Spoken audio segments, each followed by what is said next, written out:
Hello, everyone. I am Dr. Tina Carriger, and I want to welcome you to the first episode of my podcast called I Have Questions. And for any of you guys that know me, I actually do have questions. I have a lot of questions. I'm a very inquisitive person by nature. But this podcast is really designed to have conversations with people about things that are happening in the world, in the nation, in the church, just really about everything and anything, just to be able to a space to have a clear, logical conversation about stuff where we can ask questions. And there's been a lot happening in the news as of lately, where there's always something happening in the news. And I want to really dive into this conversation that's taking place right now, revolving around the decision made by the Supreme Court of the United States with regards to the Voting Rights Act. But I'm not fully qualified to have that conversation on my own. I'm a pastor. So, with me on this evening is someone who is more qualified to be able to answer some of the questions I have and educate all of us about what exactly is happening and how we can respond to it. My guest on today is Clifton Gadsden. How are you doing, Clifton? I'm doing well. I'm doing well. Wonderful. So, Clifton Gadsden, tell us what you do for a living. So I work for a workforce development board. We are responsible for providing career and college readiness training for sixth graders, sixth through 12th grade. Okay. Now, I asked you to talk about the Voting Rights Act and all the stuff happening in the nation right now. Give me your background as to how you're knowledgeable about this topic. So I have bachelor's degrees in political studies and history from Washington Adams University and a master's degree in education from La Sierra University. I have been a classroom teacher for the last 21 years. Sorry, I had to think about that for a minute. And so I would call myself an armchair historian, armchair politician. I spent the first 2 years of my career working as a chief of staff to a state legislator in the state of Hawaii. So I've been intimately in proximity to these types of conversations. Wonderful. So you know history and you know politics. Yes, that'd be true. That'd be true. Wonderful, wonderful. All right, so let's get right into this. Explain to us the Voting Rights Act and exactly what did the Supreme Court do to the Voting Rights Act that people are saying it was gutted? All right. So, as a good historian, I'm going to start at the beginning. Well, I'll start as close to the beginning as we can to lay the foundation, and then I'll talk about the Voting Rights Act and all of the fun things that go along with it. So, we have to realize that the history of our country has a lot of nuance, has a lot of shades to it, but I'm only going to focus with everything post the Civil War. So in 1865, as the Civil War wrapped up, the radical Republicans just were looking at what to do after Lincoln was assassinated with the conquered South. There were many leaders there, Thaddeus Stevens to be one of them, who was thinking about more of a punitive approach. Lincoln's approach was much more, was definitely less punitive in his ideas of how the South would be brought back into the Union. From the middle of 1865 through the election of 1876, the South was essentially an occupied state. And we know that in the history, that 12-year window as Reconstruction. During that time, we have three civil rights amendments passed, the 13th, 14th, and 15th Amendments, all designed to level the playing field for the recently freed African-American slaves.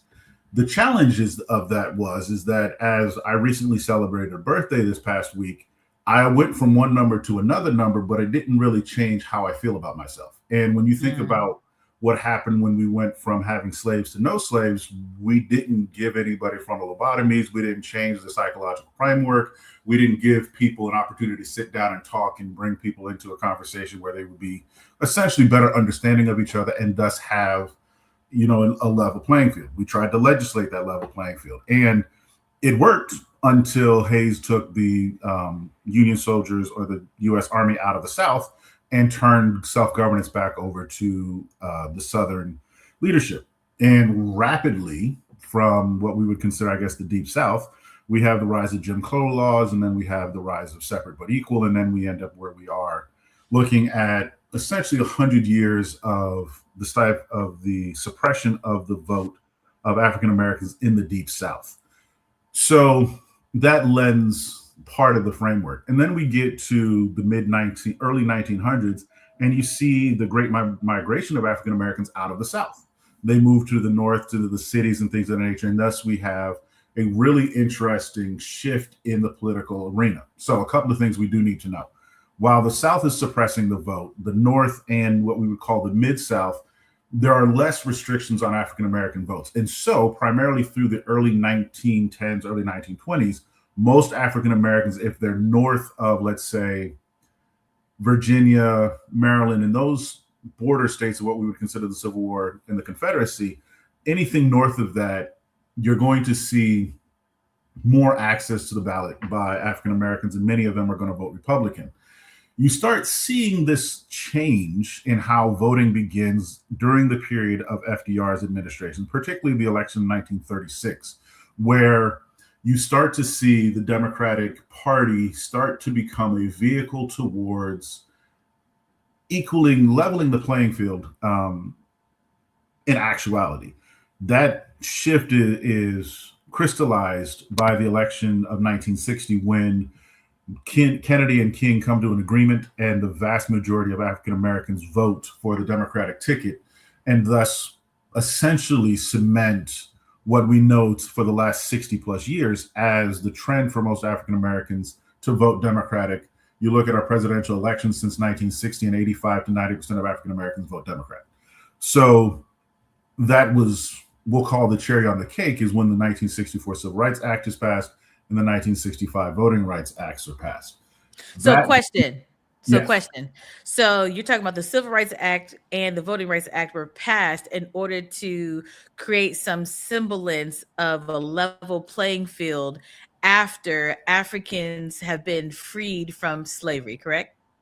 Right. I mean, because you're talking about 100 years in which, if you're in the Deep South, access to the ballot box is essentially eliminated. If like, there was the grandfather clause. If either one of your grandparents was a slave, you couldn't vote. There was the poll tax. There was the illiteracy tests. There were intimidation tactics. There was a variety of things that in the Deep South were used to suppress the African American vote, to the point that it became almost non-existent. Now, I'm not saying it didn't happen, because if you think about the history of during Reconstruction, you elected 2 Black U.S. senators from the state of Mississippi. So it's not like there weren't representation from the South. It's just that as Reconstruction ended, there was nobody there to stand up to the powers that be, it said, and effectively stand up to the powers that be, that said, you can't do this to the citizens because this is their right to vote, as given to us by the 13th, 14th, and 15th Amendments. So when you get to this era, where it's interesting, many of our parents, our grandparents are looking and watching and seeing the shift in real time. They're watching and understanding that by the time you get to 1965 is that watershed moment where you have the voting rights essentially crystallized and open to everybody by law. And so it's a transformational moment for the nation that had seen, from the Montgomery bus boycotts, had seen interstate commerce courts, had seen Brown versus the Board of Education, had seen these landmark actions taking place, and thus it was culminated with the 64 and 65 acts signed by Johnson. Then we see almost immediately challenges to these laws. And so this is what we're looking at today, with the culmination of week before last decision in Louisiana versus Scalia, to essentially gut what is known as Section 2 of the Civil Rights Act, of the Voters' Rights Act. So I'm going to pause right here. Dr. Carriger, do you have any questions you'd like to ask? Nope, keep going. All right, so I'm going to use my notes because there's a lot of things to keep straight here. So I don't want to confuse anybody. So there's 2 key acts here that I want to highlight from within the Voting Rights Act of 1965. In a nutshell, the 1965 Voting Act was meant as the tool that the federal government was going to use to ensure that the powers in control, specifically in the Deep South and other places, would act appropriately. So when you think about the reason behind most legislation is generally because somebody's not doing something right.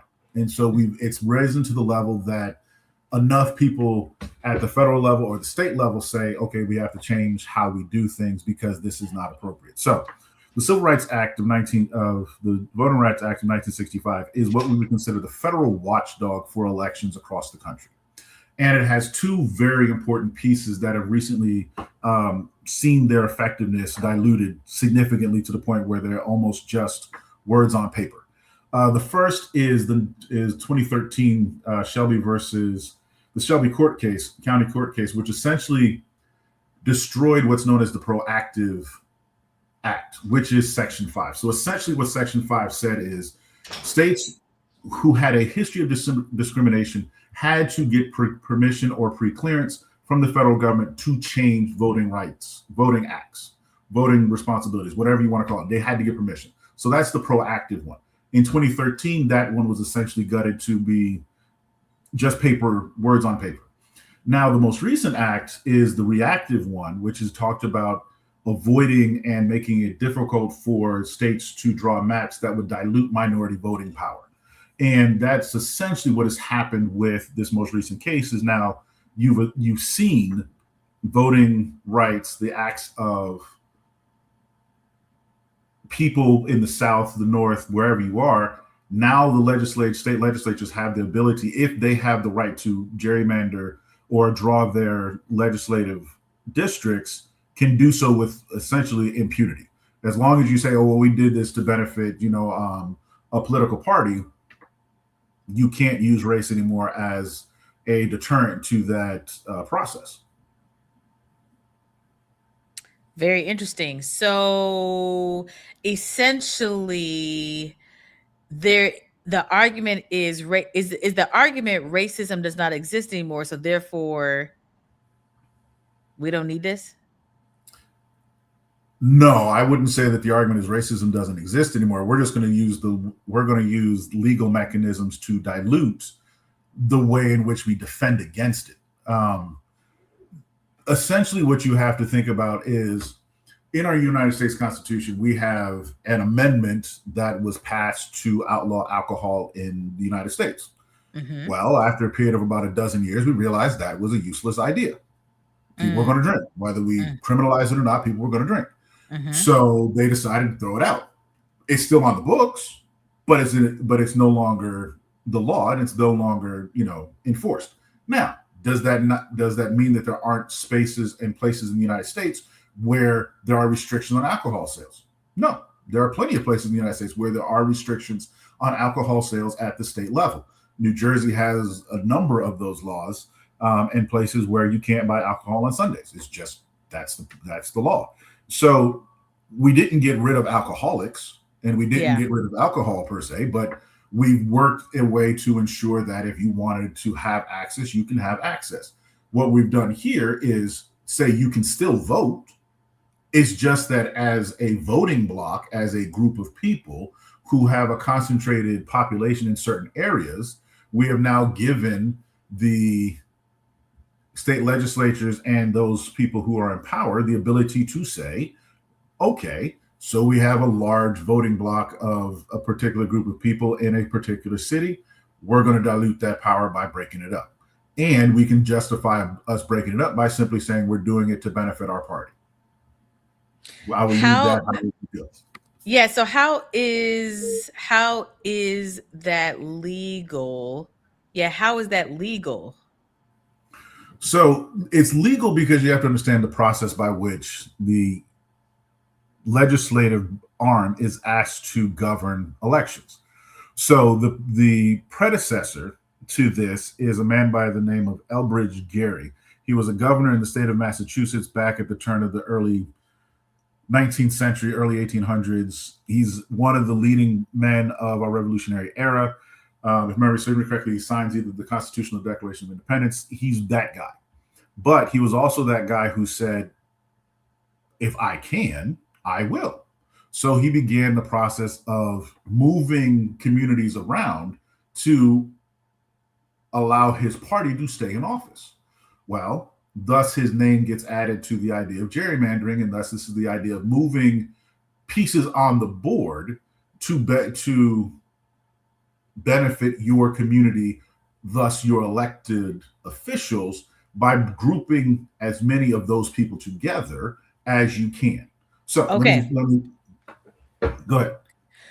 So for the regular person who is not as smart as you are, how is it explain the territorial issue about where you live and how that determines voting block? Explain it to the common person. Okay, so I spent 2 years working as a chief of staff to a Republican legislator in the state of Hawaii. To say that is a a dying breed, that would be an appropriate response. So in the state of Hawaii, there are 51 House members, 25 senators. Each one of these voting areas is responsible for a specific number of people.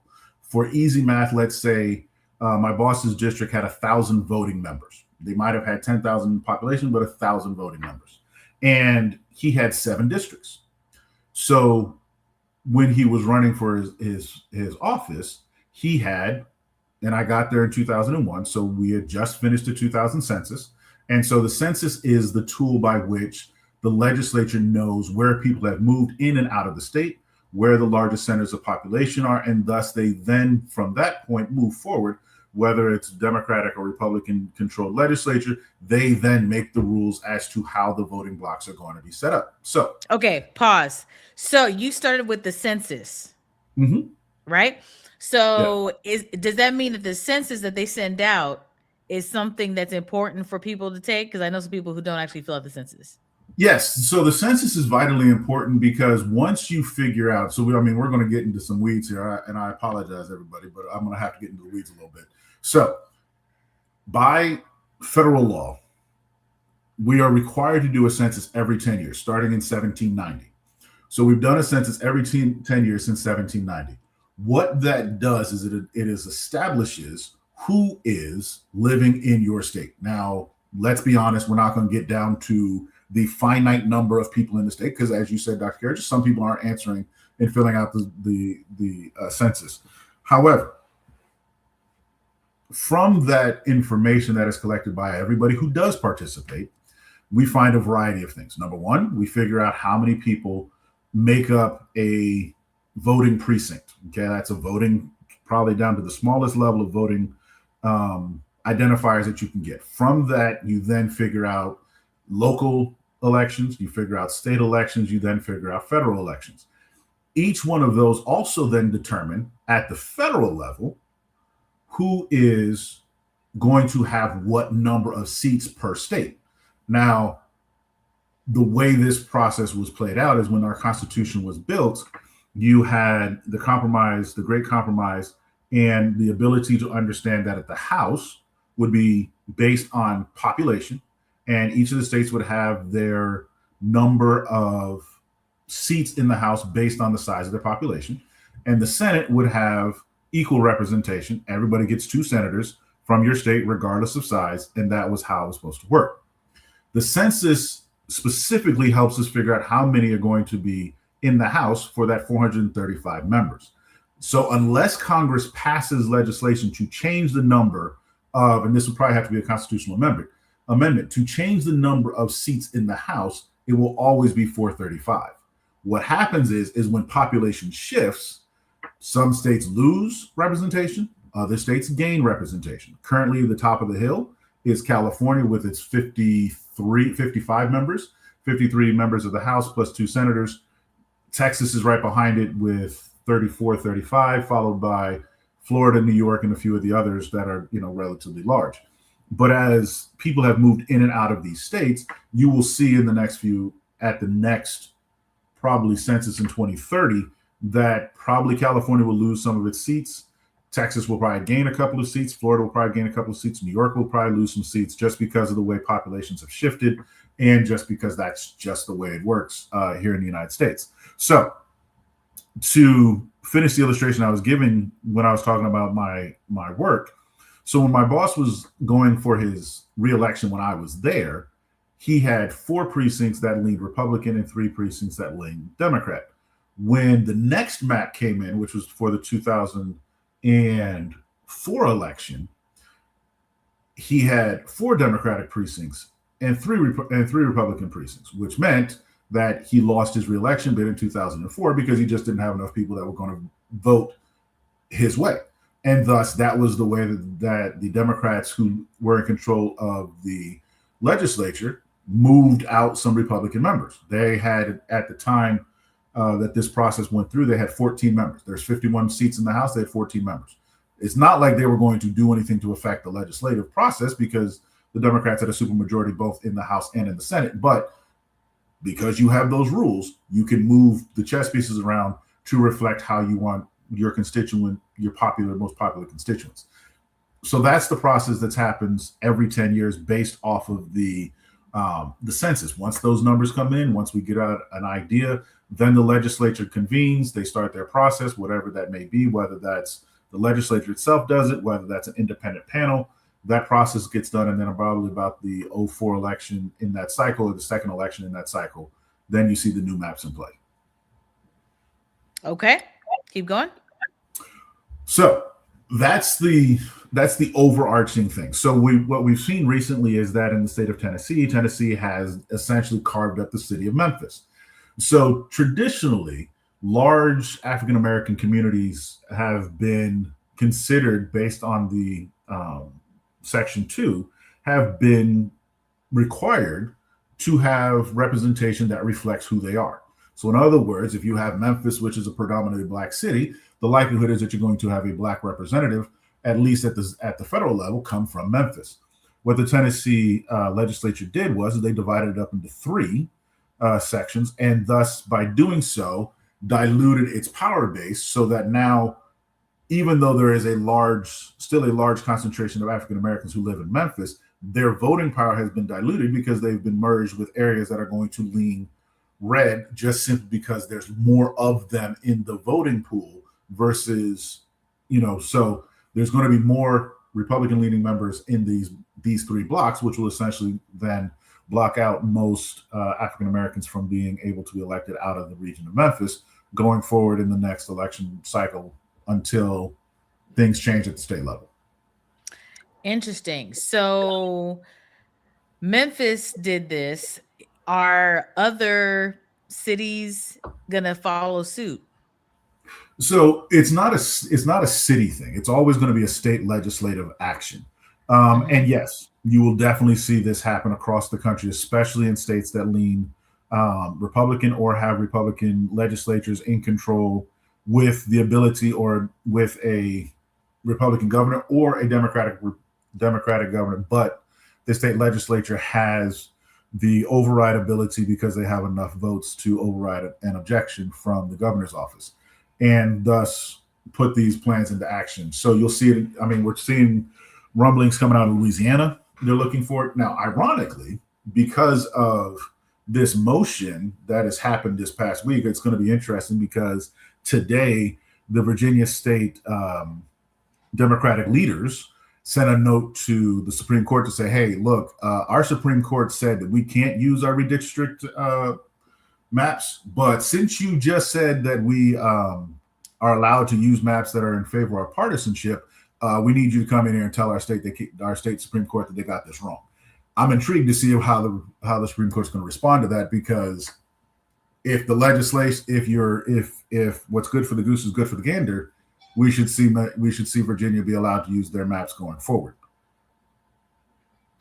We shall see. But it'll be interesting to see how that process works, because we saw it happen in California. And again, we'll see how some of these legal challenges play out. Now, I will say this. Regardless of what the Supreme Court says, there will continue to be legal challenges to this process. There's been legal challenges since 2013 when they gutted the Section 5. So we continue to see the courts have to have these conversations. What's really important to this is these processes are not instantaneous, right? They're not something that's going to happen overnight, in the sense that the challenges are going to be heard quickly. This is probably a 3 to 5 year process. So we'll see what ends up happening when the next challenges come through to potentially either rewrite the legislation, rewrite the laws, and we'll see. Okay, so I got like a couple of questions. So some people blame our beloved former presidents Mm-hmm. for not actually putting in a Democratic leaning Supreme Court justices. Is that the reason why this is being able to evolve so quickly? If you want to get down to yes or no, yeah, you're probably more yes than you are no. The real issue is this: our Supreme Court is listed as 9 members. It's a life appointment. Um, there are some things that happen that you can't force a judge out. You can strongly ask. You can't force a justice out. You can tell them to weigh the pros and the cons, and say, hey, you should stay, you should go. The other part to this is that we have seen what I would call a very interesting shift in how we justify doing our jobs. Case Mm. in point, in 20 when Anton Scalia passed away in the early part of 2016, President Obama is still in office, and he puts forth Merrick Garland as his choice to replace Scalia. Mitch McConnell, who's the head of the um, Republican and is the House and is the Senate Majority Leader at the time, says, "Cool, I'm not doing anything. We've got an election coming up, and I think it's inappropriate for us to put a new justice in especially if the Republican president wins, we should give him the right to fill this seat." Now, by constitutional tradition, the Senate is given what's known as the right to advise and consent. I'm not exactly sure what McConnell was truly afraid of by not putting Merrick Garland on up for a vote.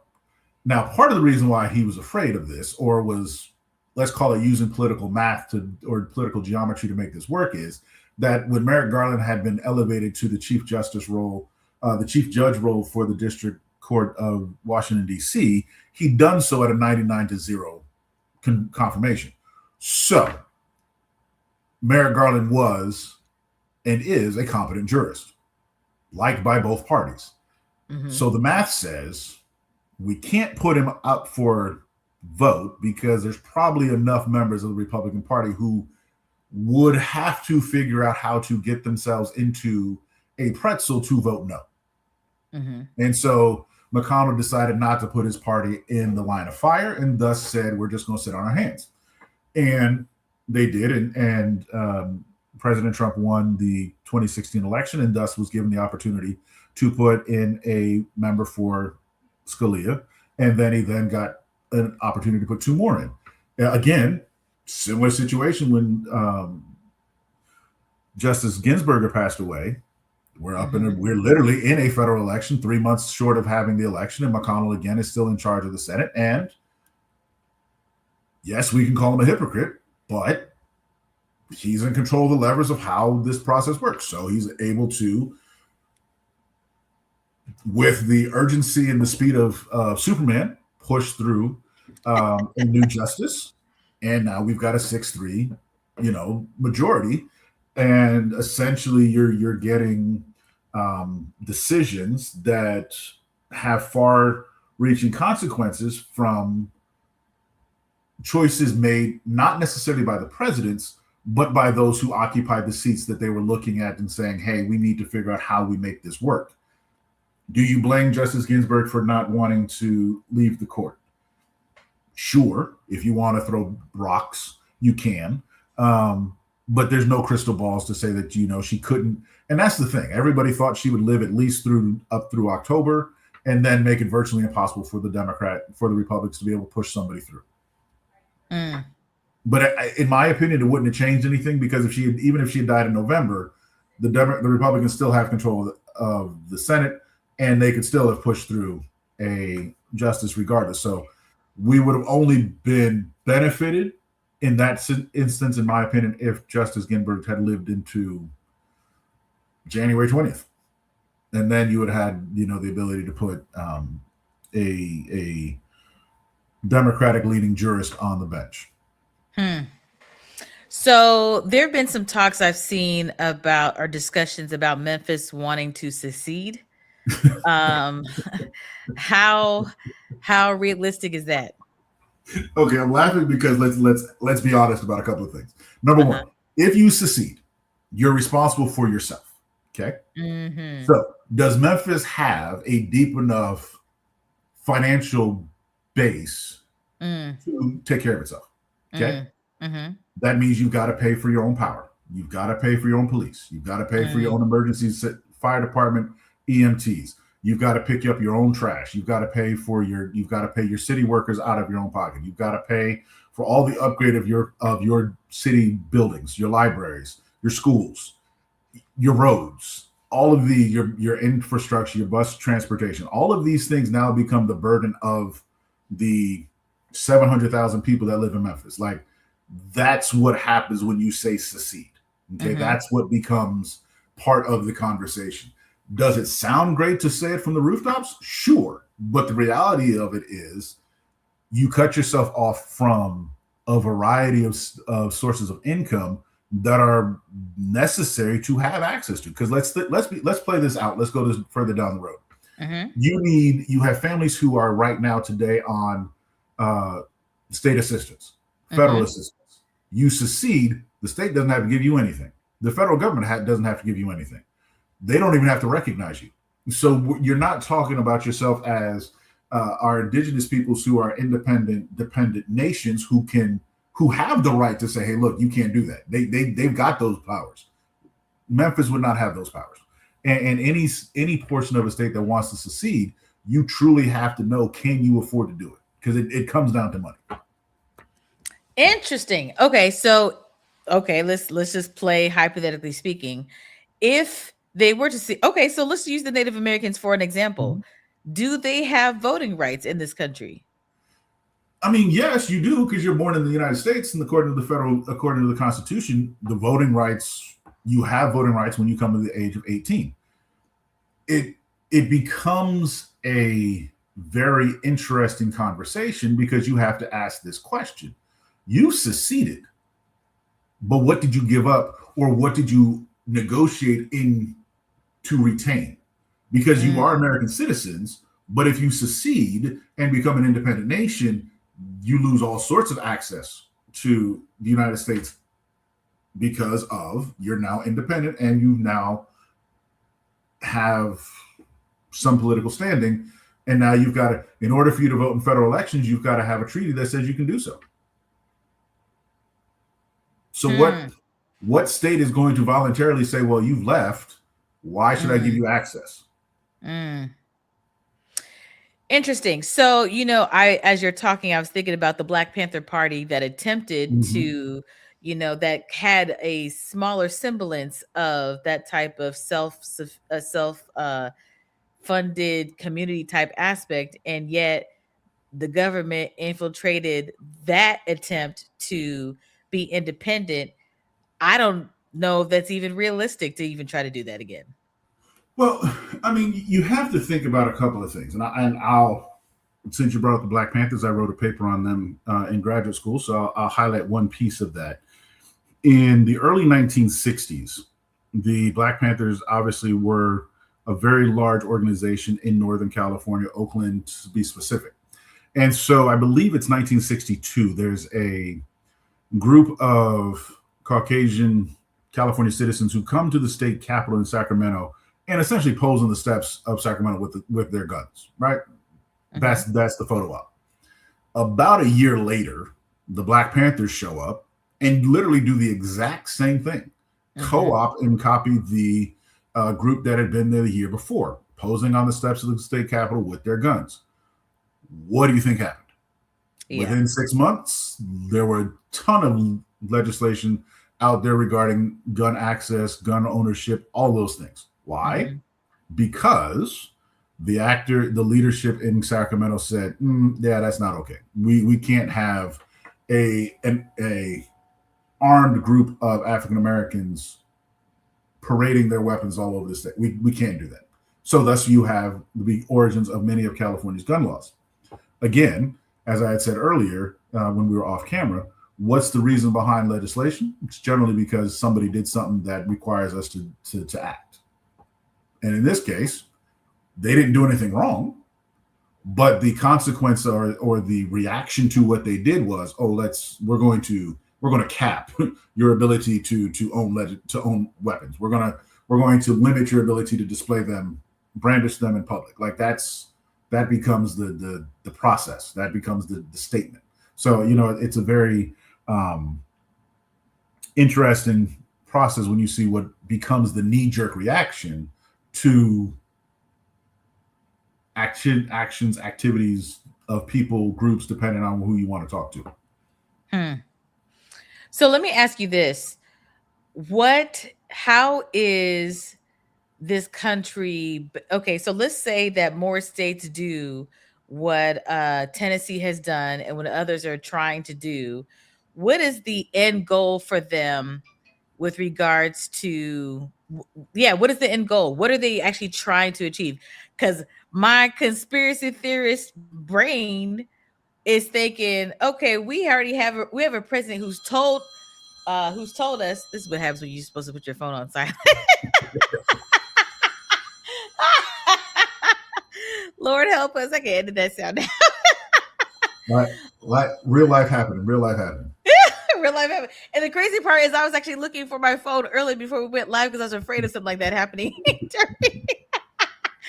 Okay. So my question is, my conspiracy theorist brain, which, there are people thinking about this. We have a president who told us that once vote this one time, and I promise you'll never have to go through this whole election process again. Now, it seems like the end goal is that if you can change the voting process now, it sets the runway to make it possible for him to undermine the Constitution, allowing him to stay in office. What is the end goal, Clifton? So the end goal would be, and I'm going to be very simple, the end goal is to stay in power. That's the end goal. So there's a couple of issues that you have. There are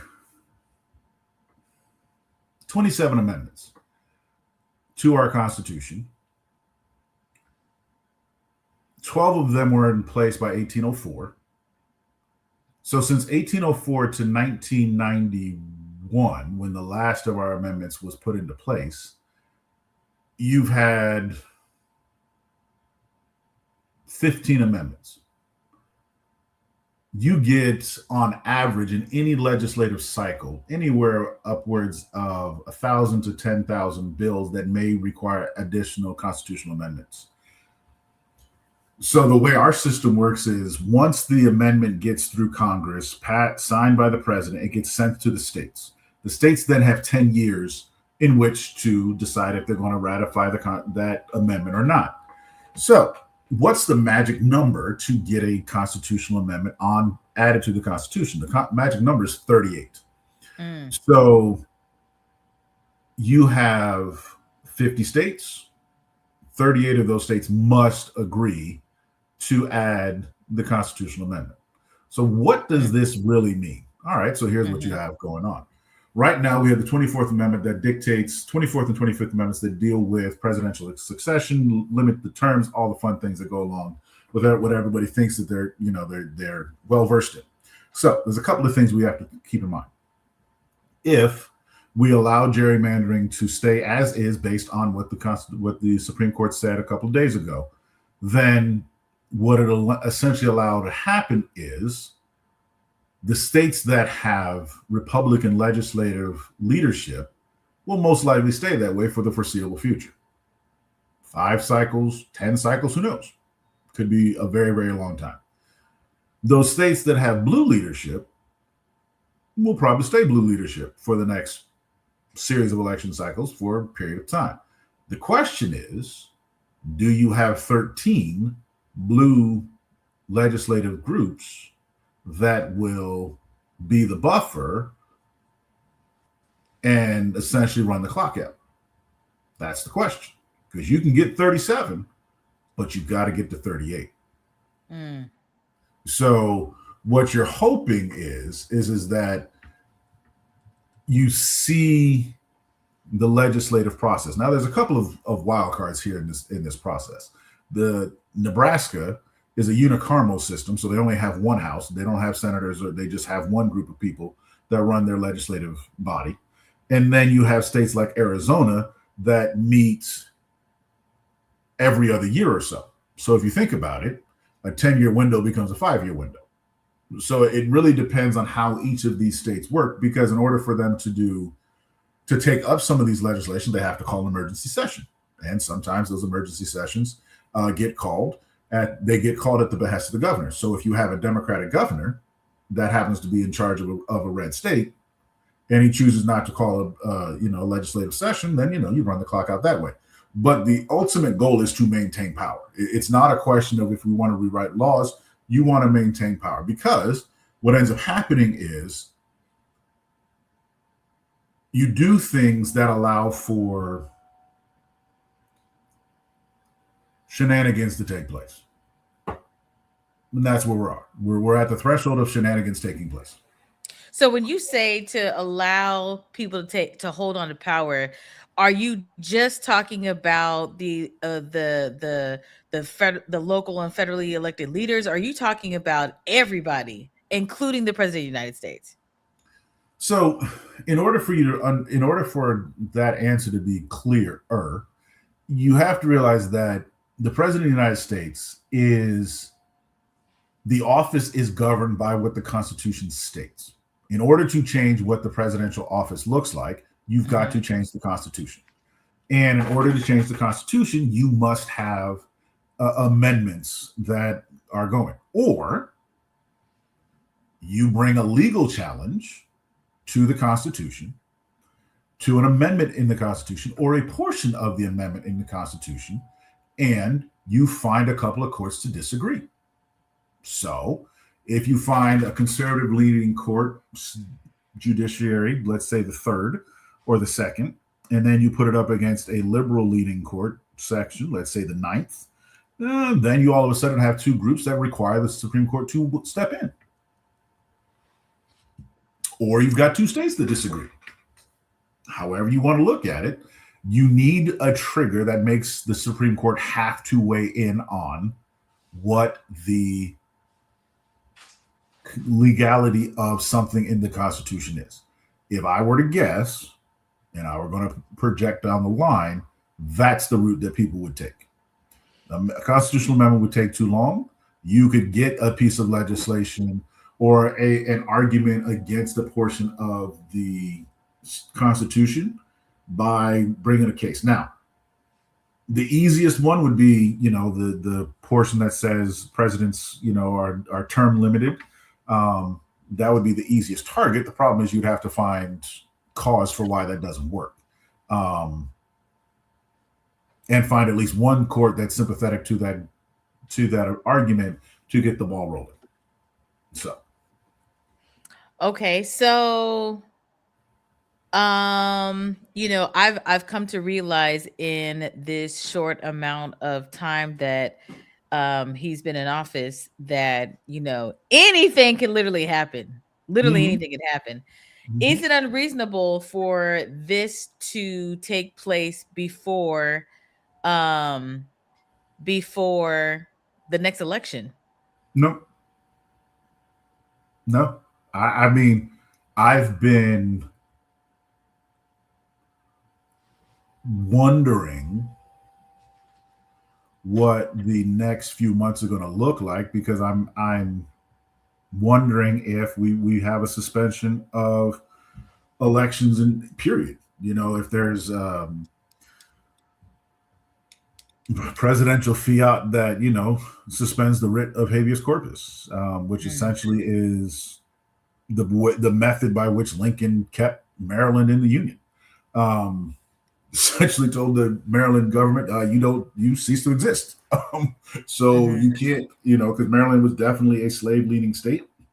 in the early 1850s, early 1860s, and it was home to the federal government. And Lincoln was like, I cannot have and my front door and my back door enemy troops. So he essentially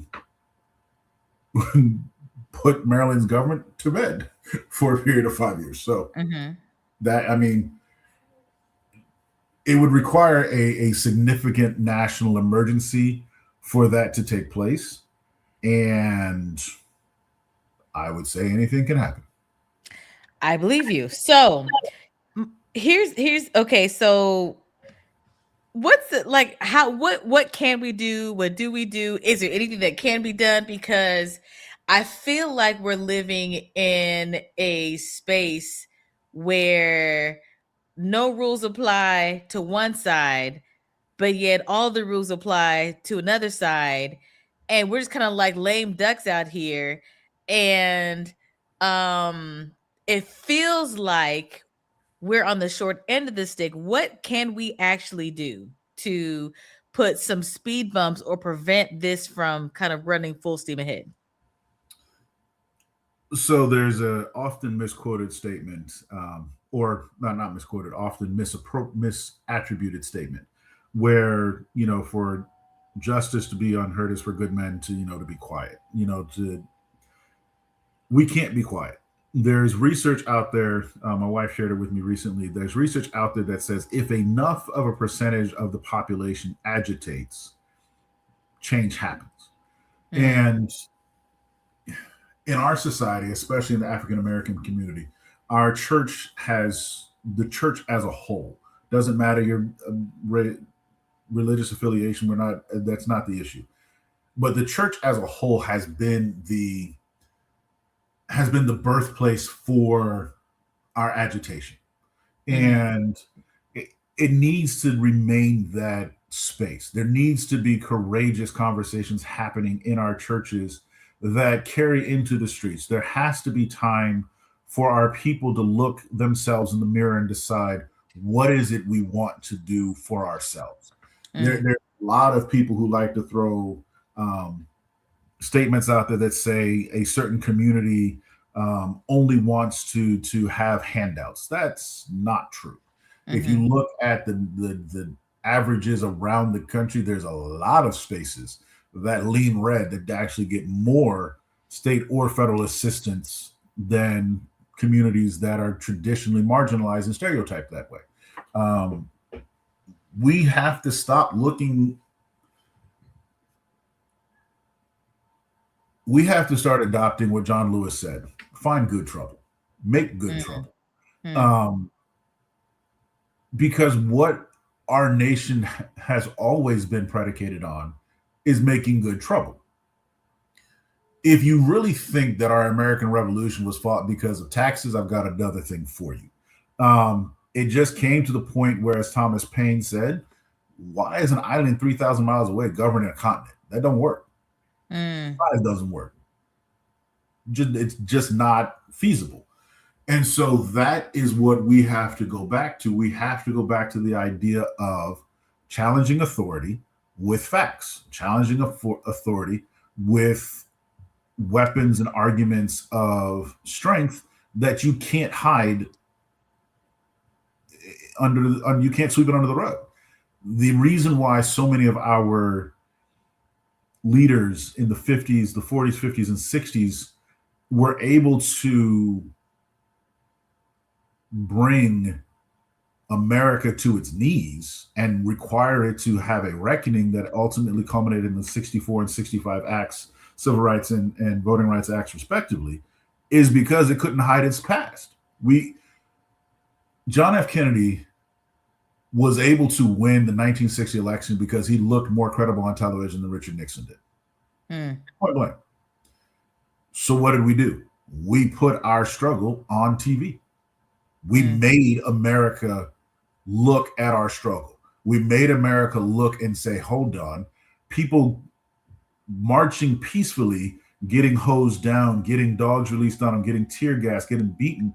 That's not the America I want to live in. And if we truly believe that all of America, that there were Americans who were like,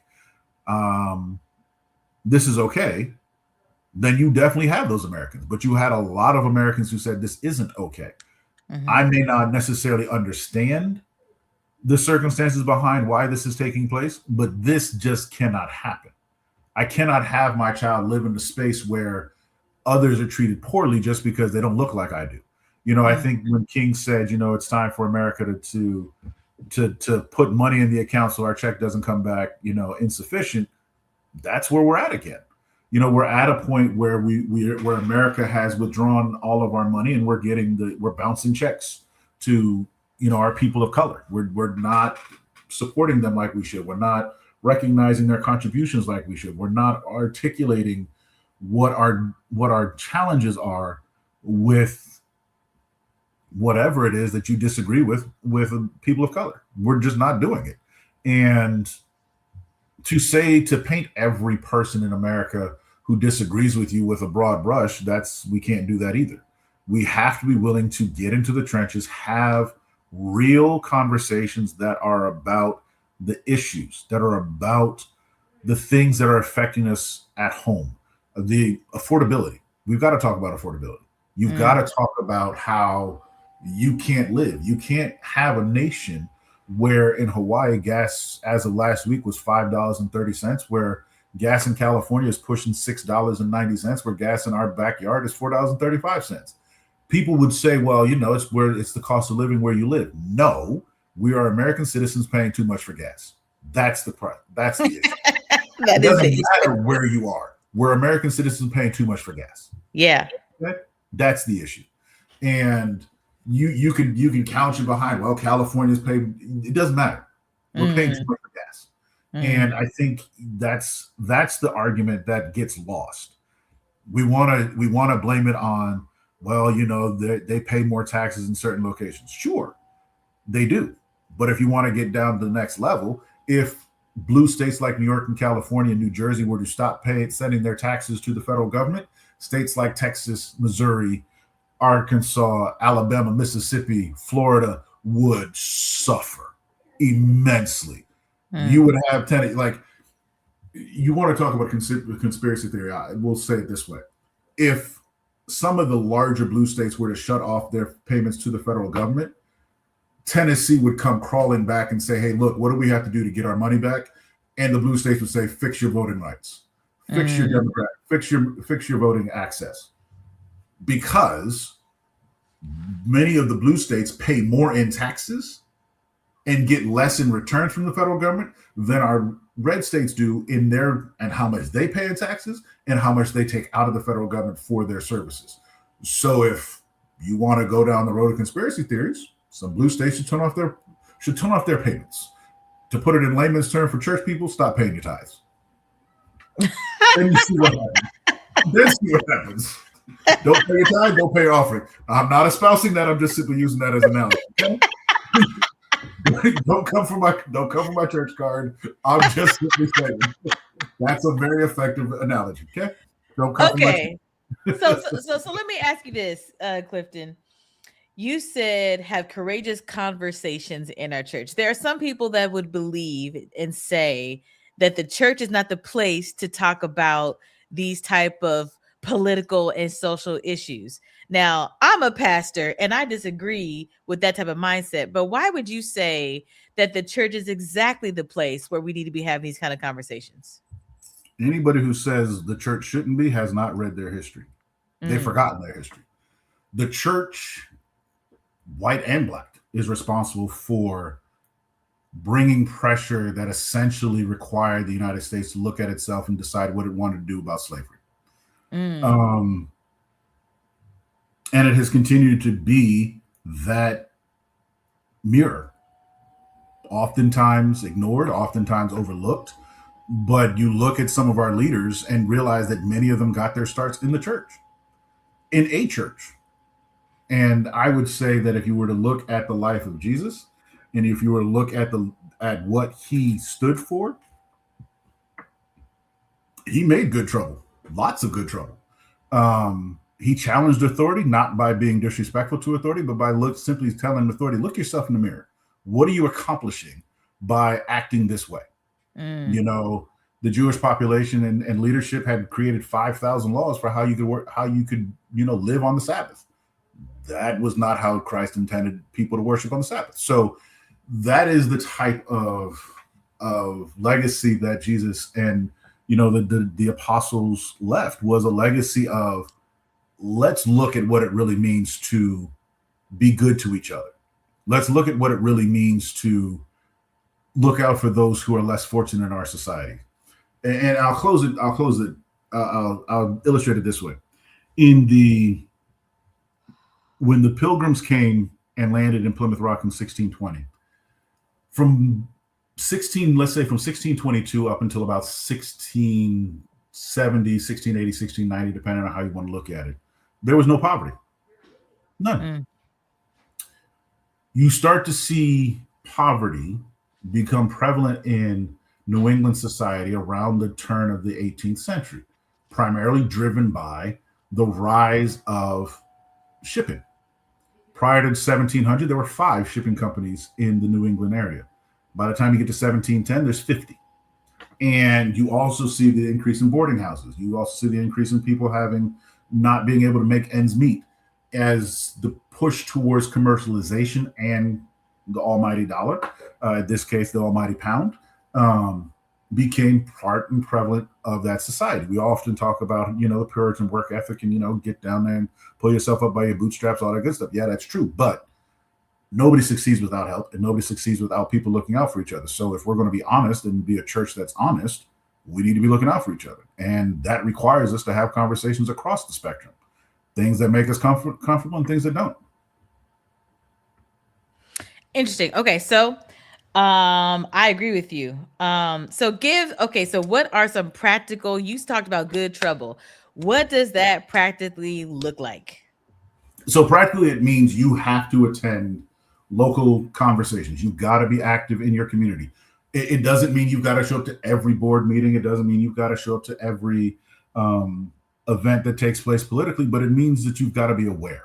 You have to be aware of what's happening politically in your community, so that if a primary is happening, you've got to vote.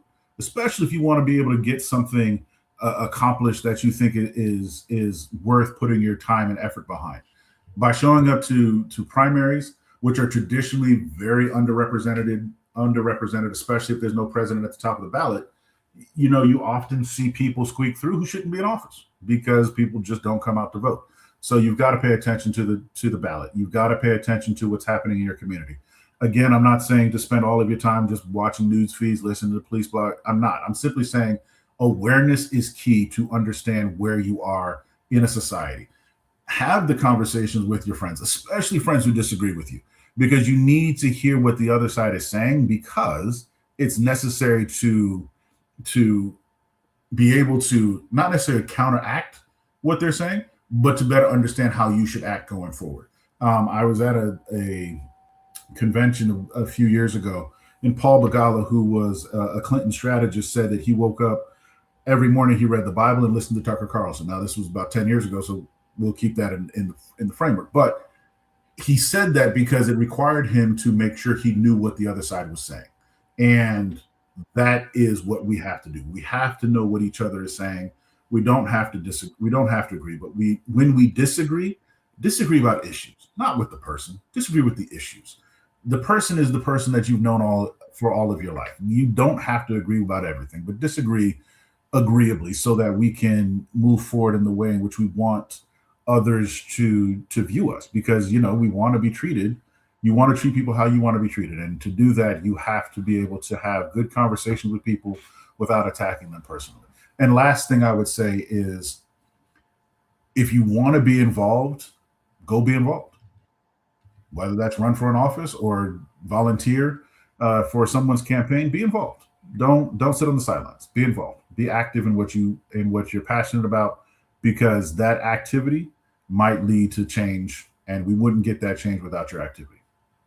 So, okay, as we wind down, I do want to say this. It seems like even when those of us who are active, that our activity just amounts to nothing, because the people who have ill intent seem to be able to finagle their way into power anyways. So, what is your appeal to the people that are like, what is the point? What is the point? They're going to maintain power. Donald Trump is untouchable. The Republicans are getting everything that they want. We have a lopsided Supreme Court justice system. What is the point of getting into good trouble if it doesn't amount to anything? So the reason we have this situation is because the silent majority allowed the vocal minority to dictate how we got here where we are. There are, let's say, conservative 360 million people in this country. Let's say 160 million of them voted in the most recent presidential election. Of that 160 million, that number is less than what voted in the previous election. That's your issue. In 2020, we had close to 180 million people vote.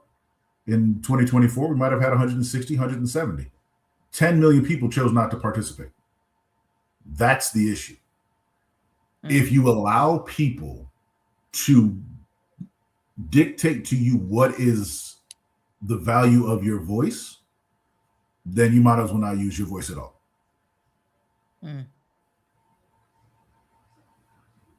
Wow. Wow, wow, wow, wow, wow. Well, I think you have given more than enough to chew on. Oh Lord. Man, we're living in some crazy times. And you're right, gas is very expensive. It's too expensive. Gas is, we should not be living like this. Yeah, thank you for I'm seeing how all of the pieces kind of fit together. And thank you for the explanation about the census, because I'm just thinking this is some random piece of people trying to be intrusive about my life. Now I'm clear that there's a larger thing taking place when we get that in the mail, and they keep pressuring us to fill that out. Now I do want to ask. Actually, I wanted to ask this. I forgot it. Now I remembered it. So my last question for real this time is: can people just relocate to to to prevent this whole gerrymandering thing from taking place? Yes, they can. I just don't know if anybody's got deep enough pockets to do that consistently enough to make it ineffective. Look, we move in this country because jobs, family, whatever the reason is, we move. And let's be honest, there's places in this country, in the American Southwest, where the weather's nice, taxes are low, and people move there. In the American Southeast, again, the similar idea. And the other thing that we do not have time to have this conversation about is we've got an aging population. The baby boomers, the baby boomers, that term has done a lot of lifting. Yeah. Okay, a lot of lifting. And now they're ready to say, time to sit down. The oldest baby boomers are 80. They turn 80 this year. 1946, they turn 80 this year. The youngest baby boomers, 1964, 65, depending on where you want to live, they're 60. They're looking closer. They're looking at retirement. They're looking at enjoying grandkids. They're looking at moving away. And where do they move? Places that are warm. And especially if you think about Florida and Texas, where they have zero state income tax, it becomes very attractive. So those are some of the other issues that you have to take in consideration when you talk about what a shifting around means, is that people are shifting, and some are shifting in ways that you don't want them to shift, but they're shifting because it's better for them, so and thus the population shifts again. So that's the reason why Arizona is turning purple. Wow. Very, very interesting. Well, Clifton Gadsden, I want to thank you for your time and allowing me to ask as many questions as came to mind. And thank you you definitely educated me and educated some of the viewers that are tuned in tonight and the ones that will tune in later. Man, y'all, listen. You got to be informed. We cannot keep our head in the sand. And yes, Jesus is coming again. But while we're here, I think God expects us to look out for those, all of us, to try to do the best that we can in this nation that we live in, to be not of the in the world but not of the world. And so again, thank you, Clifton, for just your passion and your area of expertise, and don't think that you won't be called on again to be a political commentator. Anytime, Dr. Carey, anytime. All right. Well, y'all, this concludes the first episode of I Have Questions. And listen, be on the lookout, cuz listen, as things unfold in society and even in the church, I will have even more questions with even more guests. So I want to wish you a good night and stay tuned for next time.